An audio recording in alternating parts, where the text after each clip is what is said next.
Hey, okay, so I'm hoping that you can, oops, isn't already moving things. I'm hoping you can hear this okay. I'm hoping that you can see this okay. So I'm just gonna go from the beginning. So the idea would be to create a new document. And one of the things that I think is important about creating the new document is to make sure that you're doing it 12 by 18 and with a 300 resolution. That's just so that if we decide that we need to print it for any sort of reason, we can. And then just click create. Okay, the next thing that you're gonna wanna do is open. And I'm trying to do this, simulate this as if I'm doing it through the Creative Cloud on your iPad. But obviously you can see this is my MacBook because I did not bring my, my iPad home. So I have a series of photos here that I've gathered. So this is yours that I kind of took from, you know, Hangouts. So I'm going to open this one.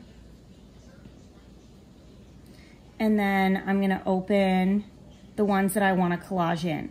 Now, I'm not saying that this is what you definitely think about this particular person. I just needed to use them as some sort of reference about like what you would be saying about these people. So, you know, the types of things that you would want to include, you know, what you think. And I know you had played with some nationality stuff.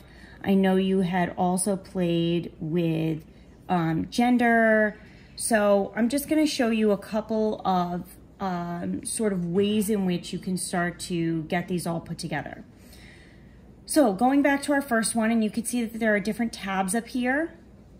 Okay, now what I need to do is, I understand that this is my media one here. So I'm going to go ahead and use the move tool, which is here, to drag and drop this whole image onto my new document. Now you can see it's kind of small. Hopefully for you, it won't actually be small. Hopefully it'll be a little bit bigger, but I can just grab the corner and drag it out so that it's the right size and hit enter. So now obviously one of the other things that you have to be aware of is the size in which you've created stuff. So things might be a little bit more pixelated from time to time, and you might need to find a different image on the internet if that's the case. Now I'm going to drag my second one in, and I'm going to drag it here. Again, you can see it's kind of small.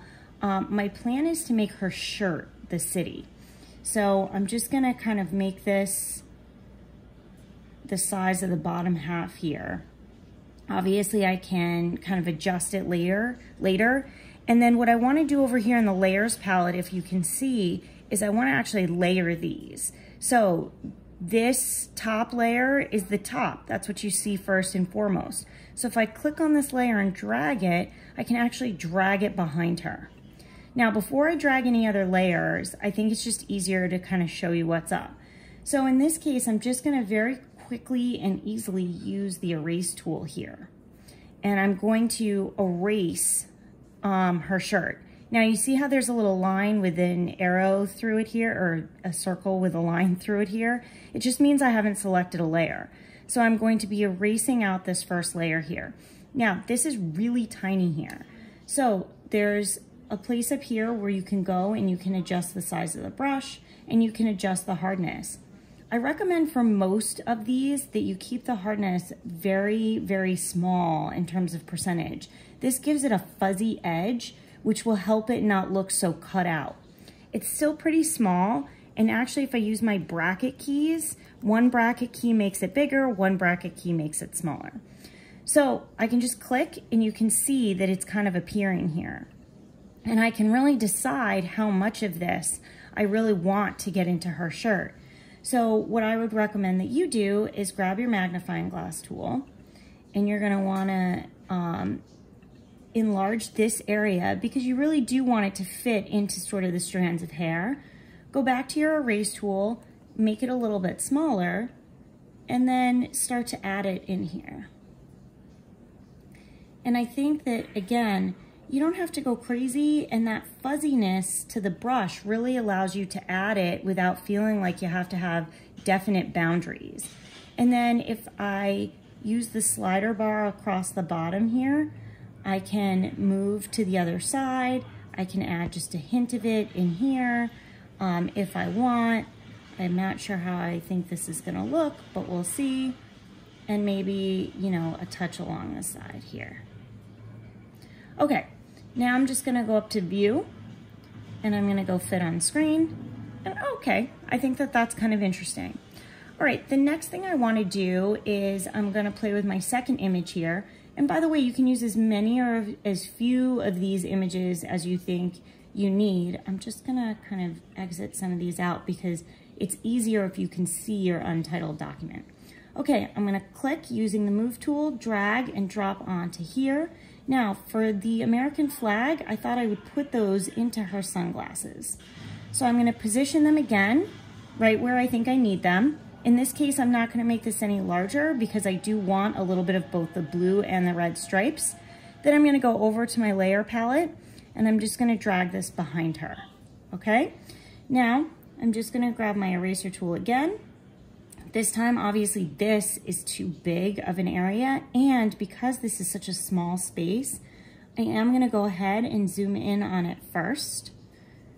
And then I'm gonna click my eraser tool.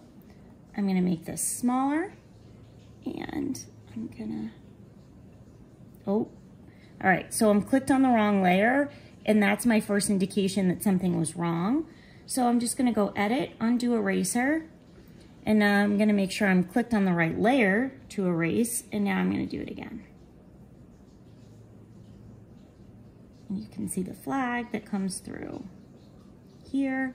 Obviously, you'll be a little bit more careful, but again, leaving that fuzzy brush, see, I don't like the end of that, but anyway, leaving that fuzzy brush really gives me the opportunity to make it look like it's really nicely layered in there. All right, now view and fit on screen. So there we go. So now I've got a little bit of her culture in there. I've got the place in which we kind of live. And then I wanted to grab one other symbol. So one of the things that you had kind of played with is this idea of gender or gender kind of bias or whatever it is. So you can pick from any of them here. Again, this is not a statement about what I think this person is or isn't, so it's fine. But say you wanted to represent the fact that she is gay, lesbian. I'm just gonna pick that symbol here, use my move tool, drag and drop on to my document here. Obviously you could see it's kind of small. I'm gonna make it a little bit bigger. This one is gonna be pixelated because I didn't bother to go find a really high resolution image. I apologize. And then I'm actually gonna turn it here. And one of the things I wanted to do was to put it on her hand. Now you could put it on her cheek, you could put it, you know, kind of wherever. And I'm gonna enter here. Now in this case, I have two options. So I wanted to just kind of show you option one. Option one is to grab my magic wand tool, which kind of selects the outside area and hit delete, and then the inside and delete, the inside and delete, and the inside and delete. And there you have it. And now you have her skin tone that kind of shows through. Now the other option is to do the same thing that I did before and to actually color that layer using the paint bucket and her skin color. So, you know, it's a little bit different to do that. Now, also, you can kind of see here that there was a watermark on the image. So the way that I would get rid of that, and by the way, if you're having any issues with this, you can always text me and let me know that you need another tutorial about something.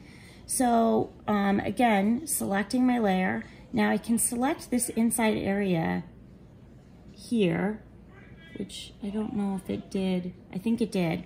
And then what I can do is click on this here and choose this eyedropper, which chooses the color that's inside here. Click OK. Then click on my paint bucket tool and click inside here. And I can kind of just click away and make sure that I've got most of that white stuff. And if I click on my rectangular marquee tool and click anywhere else, I can kind of see what I did. It's not perfect, but you could clean it up. The other option would be to take my burn tool and to just go in here and burn this in so it's all the same color. Okay, so then when I zoom out and I choose fit on screen, you can see how I've taken this image that you have that's kind of a simple image, and I've given it even more meaning by adding in those other collaged images. Okay, I hope that helps, and I hope you're well, and I'll talk to y'all soon.